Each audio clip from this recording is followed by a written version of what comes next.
Ya a las 20:23 se cumplen 100 años del final de la firma del armisticio en aquel bosque de Compiègne, donde se clausuraba 4 años de la Primera Guerra Mundial, la primera gran guerra, la guerra que iba a terminar con todas las guerras, así lo dijeron en su momento, la guerra que clausuró el ciclo de la Belle Époque, la primera conflagración que involucró a más de 20 países y que iba a dejar un saldo de unos 20 millones de muertos entre civiles y militares, y que iba a ser ni más ni menos que la simiente del conflicto que 20 años después volvería a involucrar a buena parte del mundo, la Segunda Guerra Mundial.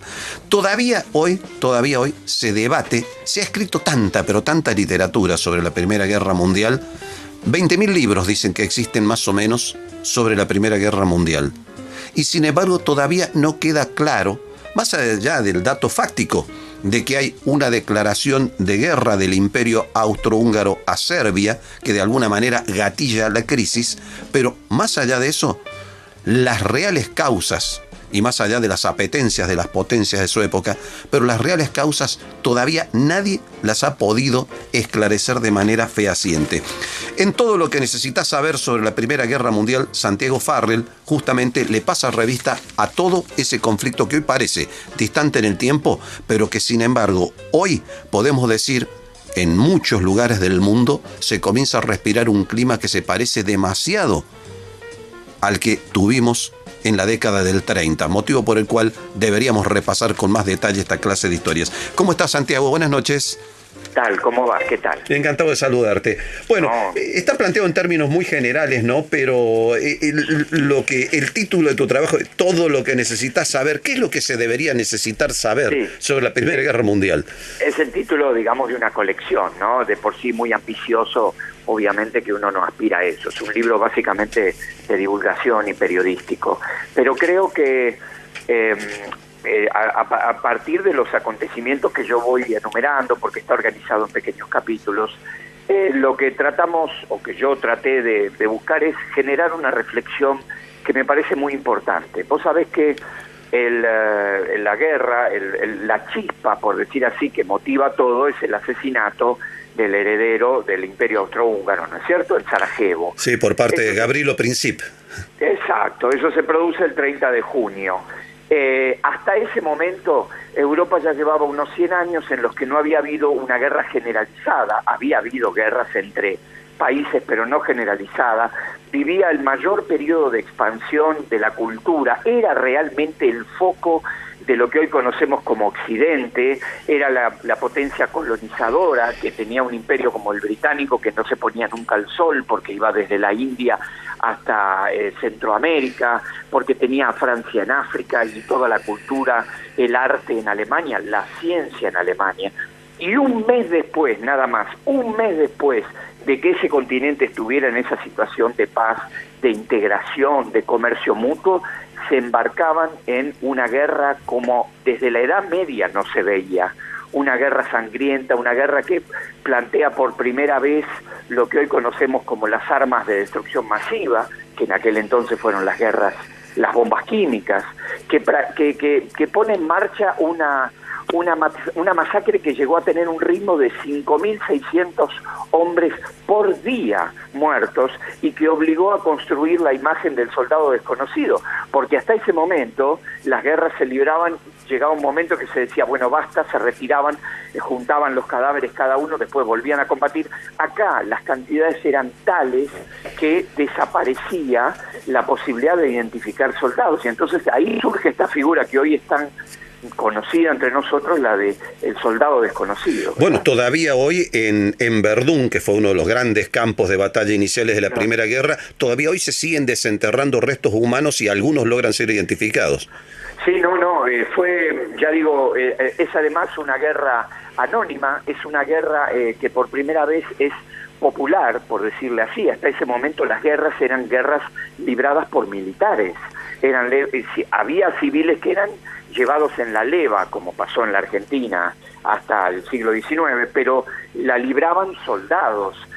que tenían una carrera militar. En este momento no, fueron las grandes levas de 1 millón, 2 millones, 3 millones de personas que debían sumarse, y por eso quedaban las poblaciones como quedaron, tanto en vencedores como en vencidos, diezmadas, a tal punto que uno de los hechos que, como todo el mundo sabe, derivados de la Primera Guerra Mundial, es el primer ascenso efectivo de las mujeres en lo que sería la vida económica de los países europeos por la ausencia de hombres. Es lo que se va a ratificar durante la Segunda Guerra Mundial, cuando todas las fábricas, las tareas, digamos, que hacían los obreros, se pasan a manos femeninas, ¿no? Exacto, exacto. Y además un legado muy importante, negro, terrible de esto, es la brutalización completa. Es decir, por supuesto que sabemos que desde los griegos, cada vez que había batallas podía haber saqueos, entraban las tropas y saqueaban ciudades, pasó con los romanos, pasó en todos lados. Pero aquí el ejercicio de la guerra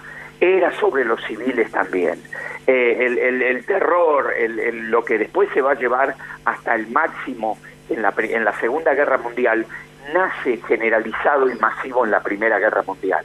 Se borra lo que es la línea de combate pasa a ser todo. Se usa hasta el hambre por los bloqueos, se bombardean ciudades, por ahora en forma precaria en ese momento, pero ya está ese germen. Y como decía, se arrojan armas químicas que son más terroríficas que efectivas, pero que producen un efecto muy, muy fuerte sobre no solo los que están combatiendo, sino sobre la población. Claro, porque ahí cambian inclusive las teorías sobre la guerra. Aparecen los teóricos como el británico Liddell Hart, entre otros, que redefinen la teoría del espacio de conflagración y que extienden el espacio de conflagración hacia las poblaciones cercanas al espacio de combate. Exacto, lo que involucra a los civiles, claro. Sí, y toda esa teoría de nación en armas. Pensemos nosotros que lo que hoy nos parece bastante natural, que es el nacionalismo, el vínculo con esa figura que podemos llamar país, nación o patria, era un fenómeno relativamente muy nuevo a comienzos del siglo XX, y de hecho estas guerras se pueden desarrollar porque las escuelas, la educación pública, la cultura, a partir de la segunda mitad del siglo XIX había empezado a construir esa imagen del nacionalismo, de lo nacional, que antes era muy poco frecuente. Vos fíjate que cuando Italia va a la guerra, la Primera Guerra Mundial, muchos de los campesinos que combatían no se consideraban italianos en sí, para quienes Italia era una entelequia, ya que lo que eran paisanos del pueblo en el que vivían. Claro. No hablaban una lengua común, el italiano se extiende. Hablaban dialectos, claro. Claro, el italiano se extiende después de la Segunda Guerra Mundial con la educación pública, la tele, etcétera, pero hasta ese momento no existía esa noción tan fuerte, perdón, como la podía tener Francia o la podía tener Gran Bretaña, pero que necesitaban de eso porque tenían que convocarte a la guerra, y entonces tenía que ser en nombre de algo superior. Ya no era un militar que era llamado a su deber, sino que era una nación en armas que tenía que ser llamado a combatir. Y era tanto el amor por tu patria como el odio al enemigo, ¿no? Ahora, también lo interesante es que cómo comienza, es muy teórico eso, ¿no? En realidad ahí había viejas cuentas, disputas por espacios de poder, pero digamos, un balazo, 2 balazos que se disparan en Sarajevo sobre el archiduque Fernando y su esposa, Sofía creo que se llamaba, ¿no? Sí. Y esa es la chispa, ¿no? El ultimátum que le da el Imperio Austrohúngaro a Serbia es lo que enciende todo. Claro, pero es la chispa, pero es solo eso, es decir, no es la razón final. Hay, como vos lo decías también, y yo lo pongo en el libro, hay muchas teorías.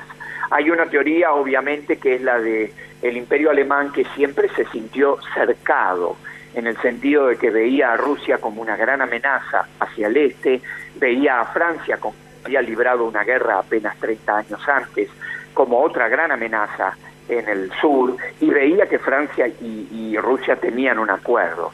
Después quería ser invitado a la fiesta de las colonias, ya que todas las grandes potencias europeas tenían colonias, hasta Bélgica, un país tan pequeño, Holanda, y Alemania no tenía hasta ese momento, salvo un territorio muy pequeño al sur de Sudáfrica. Entonces, esas son una de las teorías. Otra de las teorías es obviamente una teoría, si se quiere, más marxista, el choque de imperialismo, porque necesariamente iban a ir a un choque. Y después hay una teoría que no hay que evitar, que es muchos de esos países estaban sufriendo o experimentando el fermento revolucionario con muchísima fuerza, tanto en Alemania, sobre todo en Alemania, pero también en menor medida en Francia. En Alemania ya había soviets en fábricas, la socialdemocracia con una marcada inclinación hacia la izquierda era muy fuerte, entonces estaba la teoría también de la fuga hacia adelante, ¿no? Es decir, ¿qué podemos hacer para unirnos todos y no estar con esta división tan grande? Bueno, una guerra siempre eso. Nada más oportuno que una guerra, según algunos, ¿no? Claro, es un gran elemento unificador, ¿no? Entonces, no quiero traer ejemplos terribles nuestros, pero hay mucho de eso en buscar, en vez del enemigo interno, encontrar un otro, ¿no? Con el que hay que librar una guerra y que así nos unimos. Y por el otro lado estaba la idea de ese marxismo tan fuerte y incipiente que ya en Rusia estaba haciendo pie, que decía, no, los obreros van a reconocerse entre sí, no tanto como el país al que pertenecen, sino que van a estar más unidos entre ellos que los obreros con sus patrones. La historia reveló que no, que se mataron entre ellos y que el sentido, digamos, nacional primó sobre el sentido de clase. Y bueno, en medio justamente de la guerra triunfa la Revolución de Octubre en Rusia, con lo que, bueno, se retira Rusia en condiciones ruinosas, por otra parte, de la contienda e ingresa a Estados Unidos. Exactamente, y bueno, es el comienzo, el fin de la guerra es el comienzo de la hegemonía norteamericana, ya que Europa queda devastada, ¿no? En una situación muy pobre en general para lo que era antes, y si bien los imperios en sentido se mantuvieron y de hecho en algún sentido hasta se ampliaron, porque Francia se extendió a lo que era Siria y toda esa región, quedaron muy debilitados y ya comienza el peso de Estados Unidos, que además había sido el gran prestamista, ¿no? de todo el desarrollo bélico, y a partir de ahí comienza una hegemonía que con vaivenes uno podría decir que dura hasta nuestros días. Y el otro dato, ¿no? La ceguera con que se clausura el episodio en el que aparentemente nadie había aprendido lo suficiente, ¿no? O muy poco, porque el Tratado de Versalles lo que hizo fue justamente crear las condiciones para lo que vendría después, ¿no? Sí, era un tratado verdaderamente imposible de cumplir, por lo menos en sus cláusulas económicas. Los cálculos que se hacen de cifras tratando de actualizarlas son disparatadas, no alcanzan los ceros, no había manera de que se pudiera honrar eso, y obviamente al no haber manera de honrar lo económico, después cuando surge Hitler aprovecha también para el tema de no honrar lo otro, es decir, la militarización, la inversión en defensa, en armas, que ya no era solo defensivo, sino la construcción de una maquinaria bélica impresionante, ¿no? Y de 20 millones de muertos de la Primera Guerra íbamos a saltar a 55 en la Segunda, ¿no? Sí, con el tema distintivo, por decirle así, de la solución final o la Shoah, es decir, el hecho de la muerte industrializada, ¿no? Como no se había visto nunca en la historia, ¿no? Un crimen sin precedentes en el sentido de su alcance, su planificación y su organización, ¿no? Una cosa que va a distinguir y que opacó en cierto sentido, por decirlo de este modo, la brutalidad de la Primera Guerra Mundial. Pero de hecho, por su irrupción en ese mundo tan desarrollado que yo decía, porque la Segunda Guerra se produce luego de la aparición del estalinismo, del fascismo, del nazismo, es decir, en un periodo entre guerras muy oscuro de Europa, con hiperinflación, con miseria, con choques sociales, mientras que la Primera Guerra no, irrumpió en aparentemente un momento de progreso indefinido, cuando el mundo y Europa en especial había descubierto la telefonía, había descubierto la electricidad, había descubierto el automóvil, o sea, había desarrollado, quiero decir, y de ese mundo, que el avión, que parecía un progreso sin fin, se hundió en el horror más profundo. Inclusive para muchos historiadores el siglo XIX recién termina con el final de la Primera Guerra Mundial, o sea, el siglo XIX se extiende hasta 1918. Claro, es lo que dice Erin Hobsbawm, que claro. Ahí empieza el pequeño siglo XX, como lo llama él, que lo extiende hasta la caída del muro, y lo llama el ciclo de las desgracias, ¿no? de la violencia, porque es el siglo más violento en la historia de la humanidad. Y en el que además desaparecen los imperios centrales y se configura un nuevo mapa, que después se va a reconfigurar de nuevo al finalizar la Segunda Guerra, ¿no? Sí, y surge esta idea de que la había llevado el presidente Wilson a la Convención de Versalles, que es la de la autodeterminación, algo que está hoy tan en boga, que es la idea de vincular hasta los más pequeños pueblos con un territorio, ¿no? Que fue lo que se aplicó para la división del Imperio Austrohúngaro, que llegó a tener 11, 12, 13 nacionalidades en su interior, claro, y que provocó esa fragmentación en el centro-oeste de Europa, en parte en África y en otras regiones. Las soluciones que crean nuevos problemas, ¿no? Sí, claro, evidentemente. Santiago Farrell, un gusto que nos hayas ayudado a repasar el tema. Un abrazo y hasta pronto. Gracias, un abrazo a usted.